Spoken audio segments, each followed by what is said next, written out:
There's nothing quite like that sinking feeling in your stomach when the check engine light pops on. It's just a universal symbol for, well, this is going to be a headache. But hey, don't worry. If you're here, you've already done the first most important step. You've got a code. So today, we're going to demystify one of the most common codes for Nissan owners, step by step. So you plugged in your little scanner, and it spit out this combination of letters and numbers, P0171. I know it sounds super cryptic, but it's actually your car's way of trying to tell you exactly what's wrong. Let's dive in and turn that confusion into confidence, shall we? All right, we're going to tackle this thing like a detective solving a case. First, we'll figure out what the code actually means. Then, we'll look at the clues, the symptoms. We'll line up the usual suspects, and then follow a diagnostic checklist to find our culprit. Think of it like a funnel. We start wide and narrow it right down to the exact cause. Okay, first things first. What is your car actually trying to tell you with this P0171 code? Let's decode this message from your dashboard. In plain English, P0171 means System Too Lean on Bank 1. Okay, think of your engine's air-fuel mixture like a perfect recipe for a cake. Your car's computer is the chef, and it's just noticed that there is way too much air in the mix for the amount of fuel it's adding. The recipe is all wrong, and your engine is not running happy.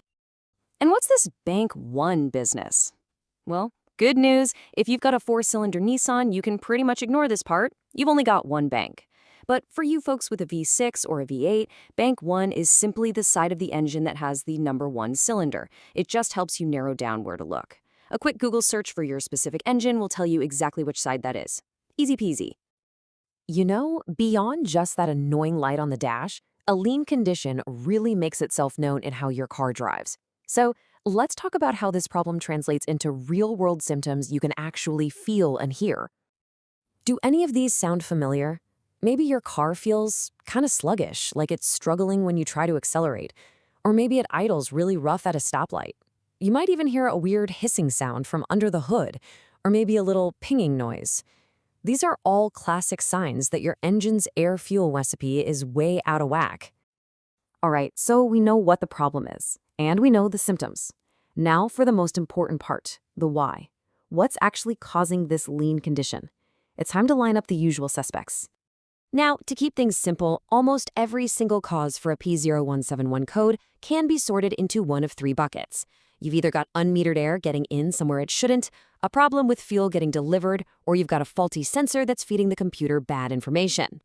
And this list right here shows our main culprits perfectly. Now, pay close attention to the top 2, vacuum leaks and a faulty mass airflow or math sensor.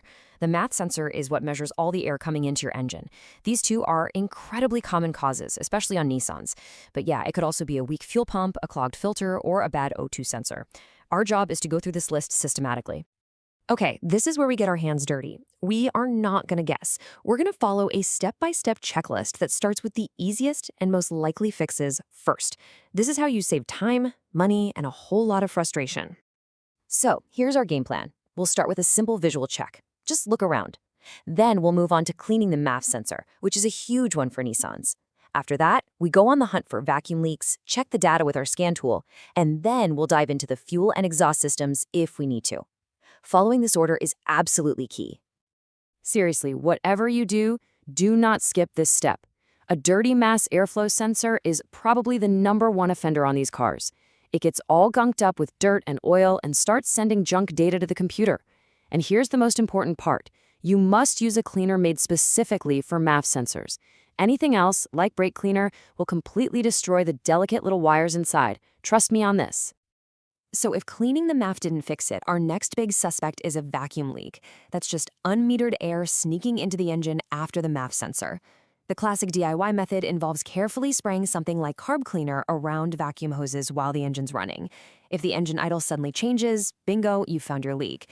Just be super careful doing this. For a safer and honestly a much better way, a professional smoke test fills the whole system with smoke, making even the tiniest leaks really easy to spot. Now this is where an OBD2 scanner becomes your absolute superpower. You can look at live data from your engine, specifically something called fuel trims. If you see your long-term fuel trim, or LTFT, cranked way up to a high positive number like plus 25%, that's your proof. That's the computer basically screaming at you that it's dumping in a ton of extra fuel to try and compensate for all that extra air it's seeing. So, once you've gone through your checklist and you've identified the culprit, whether it's a cracked hose, a dirty sensor, or maybe a weak fuel pump, it's finally time to make the repair and get back on the road. The resolution from here is pretty straightforward. You just replace the part that failed or you repair the leak you found. After that's done, you grab your scan tool and clear the code from the computer's memory. And then, the final and most satisfying step is to take the car for a good test drive and make sure that check engine light stays off for good. So after going through all those steps, what's the one big thing you should really remember from this whole process? What's the big idea here? This is it. This is the absolute key. You don't fix a check engine light by just throwing parts at the car and hoping for the best. That's a great way to waste money. You fix it by following a logical process of elimination, just like we did today. By testing and confirming, you can pinpoint the exact problem and fix it right the first time. And there you have it. You just successfully decoded and diagnosed the P0171 code. You now have a solid roadmap to tackle this issue head-on. So the real question is, what other confusing codes or car problems are out there that you want to see demystified? Let us know and we'll tackle the next one together.